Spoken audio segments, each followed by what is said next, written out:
Do you know why your grandmother's cooking always tasted better than anything from a restaurant? Black families developed kitchen secrets over generations that modern cooks have completely forgotten.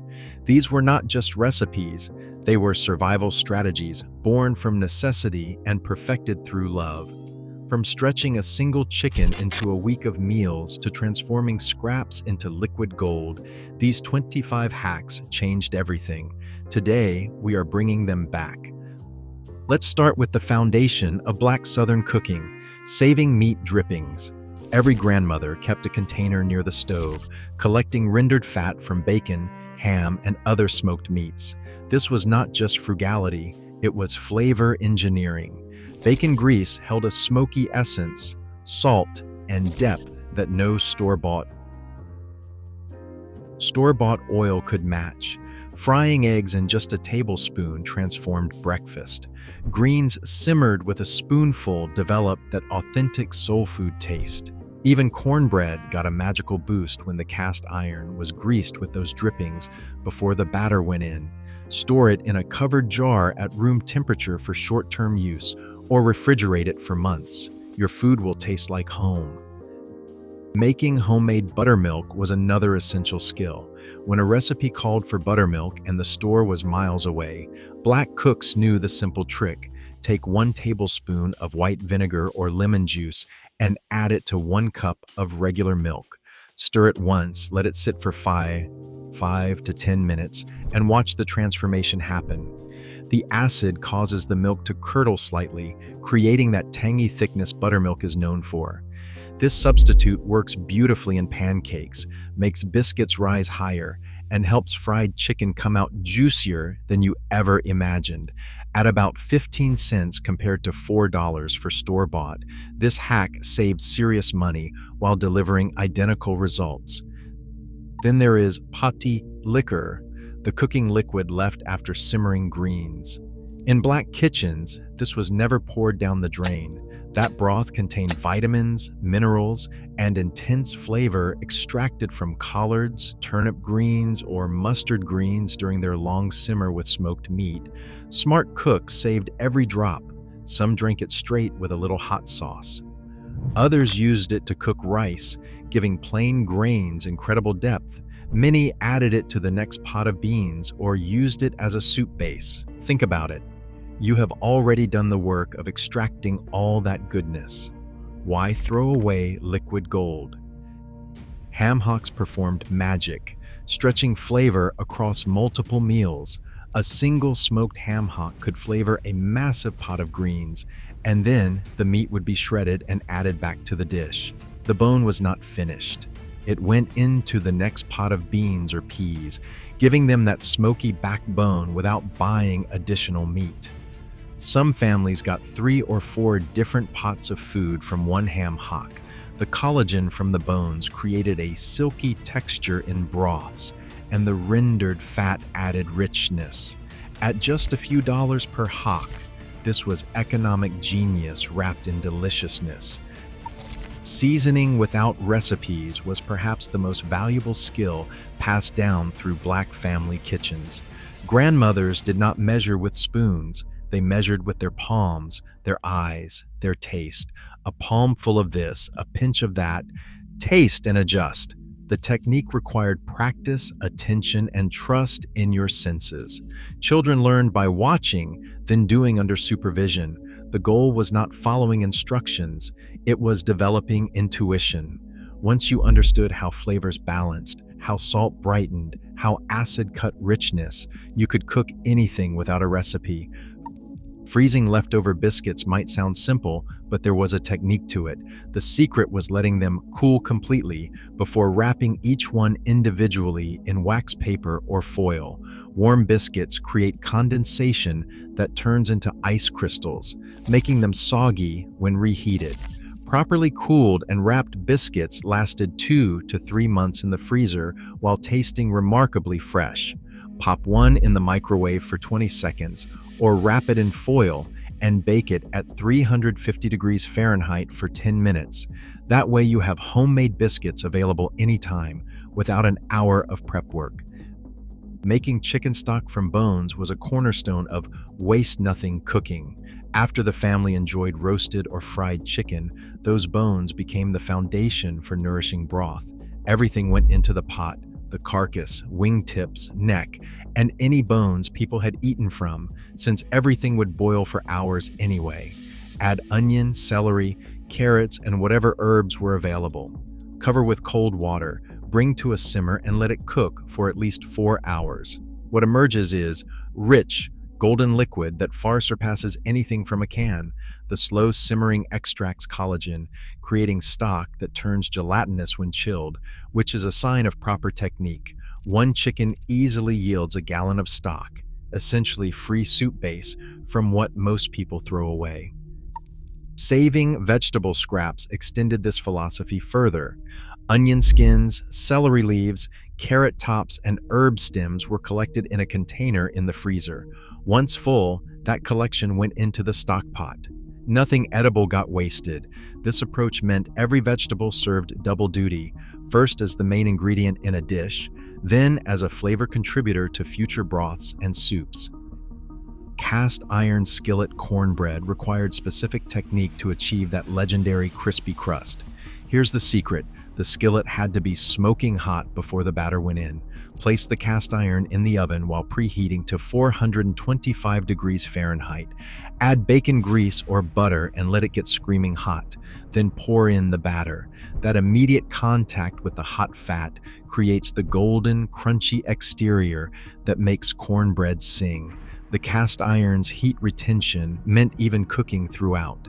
Families passed down their skillets through generations, each one seasoned with decades of cooking. That seasoning contributed subtle flavor that no new pan could replicate. Washing greens properly took patience. Most modern cooks skip. Collards, mustards, and turnip greens grew close to sandy soil. They required multiple washes to remove all grit. The technique involved filling a large basin with cold water, adding the greens, and swishing them vigorously. Lift the greens out, drain the water, and check for dirt at the bottom. If you see sediment, repeat the process. 3 washes minimum, sometimes 4 or 5. Adding salt to the water helped draw out any insects hiding in the leaves. Skipping this step meant crunchy grit would ruin an otherwise perfect pot of greens. Tenderizing tough cuts of meat happened through patience and acid. Cheaper cuts like shoulder, chuck, and round became meltingly tender through techniques passed down for generations. A vinegar marinade overnight worked wonders. Combine half a cup of vinegar with 1 cup of broth. Fully submerge the meat and refrigerate it overnight. The acid breaks down tough muscle fibers. Slow cooking completed the transformation. Low heat over many hours turned economical cuts into fork-tender meals. What wealthy families achieved by buying expensive steaks, Black families achieved through time and technique. Stretching ground meat was an art form. When hamburger had to feed a large family, breadcrumbs, oats, or even cooked rice mixed into the meat extended portions without sacrificing satisfaction. A pound of ground beef combined with half a cup of breadcrumbs and a beaten egg suddenly served twice as many people. The additions also kept the meat moister during cooking. Meatloaf, meatballs, and patties all benefited from this approach. Some cooks added finely chopped onions or grated vegetables, sneaking extra nutrition into meals while making the meat go further. Homemade seasoning blends saved money while delivering superior flavor. Instead of buying expensive pre-mixed seasonings, Black cooks created their own. A classic blend starts with 1 cup of salt, 2 tablespoons each of garlic powder and onion powder, 1 tablespoon of paprika, and half a teaspoon of cayenne. Mix thoroughly and store in a jar with a tight lid. This versatile seasoning enhances fried chicken, roasted vegetables, grilled meats, and even popcorn. Adjust proportions to suit your family's preferences. Once you start making your own seasoning blends, the overpriced store versions seem ridiculous. Cast iron care was sacred knowledge. These pans lasted generations when treated properly. Never use soap, it strips the seasoning. Instead, scrub with coarse salt and a damp cloth while the pan is still warm. Rinse briefly, Dry immediately over low heat, then apply a thin layer of oil or bacon grease to the entire surface. This maintenance routine takes less than 2 minutes, but it keeps cast iron performing beautifully for lifetimes. Some families still cook with skillets that have been in continuous use for 100 years. Sweet potato pie requires roasting the potatoes, not boiling them. Here is the technique that made Black family pies legendary. Pierce whole sweet potatoes with a fork and roast at 400 degrees for about 45 minutes until completely tender. Roasting caramelizes the natural sugars and concentrates flavor in ways boiling never achieves. The flesh becomes sweeter, more intensely flavored, and produces a silkier filling without added thickeners. Making gravy from pan drippings was non-negotiable. After frying chicken or cooking a roast, that fond stuck to the pan bottom was flavor waiting to be released. Add a few tablespoons of flour to the hot fat, whisking constantly until it turns golden brown. This creates a roux, the foundation of proper gravy. Slowly add liquid, whether milk for cream gravy, broth for brown gravy, or the cooking liquid from vegetables. Keep whisking as it thickens. Season with salt, pepper, and a splash of hot sauce if desired. You get restaurant-quality gravy from what others wash down the drain. Preserving herbs without equipment was straightforward when you knew the technique. Gather fresh herbs in small bunches, secure the stems with string, and hang them upside down in a warm, dry area with good airflow. Within 1 to 2 weeks, the herbs dry completely while retaining much of their essential oils and flavor. Strip the leaves from the stems, crumble them, and store them in airtight jars away from light and heat. Homegrown herbs dried this way taste significantly better than store-bought versions that may have sat on shelves for months. The one-pot Sunday dinner was efficiency perfected. Building layers of flavor in a single vessel meant less cleanup and more depth. Start with browning the meat at the bottom. Remove the meat, then sauté aromatics like onions, garlic, and celery in the rendered fat. Add vegetables in order of cooking time, placing those that need the longest cooking time at the bottom. Return the meat, add liquid, and simmer slowly. Each ingredient contributes to the others. The meat flavors the vegetables, and the vegetables enrich the broth. Everything emerges deeply flavored from communal cooking. Reviving, stale bread happened constantly in kitchens where nothing was wasted. Day-old bread that had passed its prime for sandwiches found new purpose. Cut into cubes, toss with butter or bacon grease, season with salt and garlic, then bake at 375 degrees Fahrenheit until crispy and golden. Homemade croutons were far superior to anything store-bought. Alternatively, stale bread became bread pudding when soaked in a mixture of eggs, milk, sugar, and vanilla, then baked until custardy. Thanksgiving dressing started with intentionally dried bread cubes. Nothing ever went to waste. Proper cast iron cleaning deserved its own discussion. When food is stuck on, add coarse salt to the pan, then scrub with a paper towel while the pan is still warm. The salt acts as an abrasive without damaging the seasoning. For really stubborn residue, add a little water and bring it to a simmer. Loosen the stuck bits with a wooden spoon. Drain and wipe the pan clean. Dry it over heat, then apply a thin coating of oil. The key is immediate attention. Letting cast iron sit dirty or wet invites rust, and it will require more aggressive intervention. Using every part of vegetables stretch grocery budgets further. Broccoli stems, often discarded, contain the same nutrition as the florets. Peel the tough outer layer and slice the tender interior for stir-fries or soups.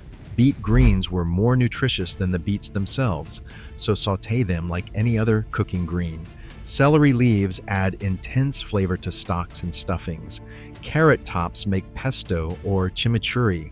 This whole vegetable approach meant getting maximum value from every purchase. Candied yams required understanding, caramelization. Start by slicing sweet potatoes into rounds about ½ an inch thick. Layer them in a baking dish with butter, brown sugar, and spices between each layer. Add just enough water to create steam without drowning the potatoes. Cover and bake until tender, about 45 minutes. Then uncover and continue baking, basting occasionally with the syrup that forms.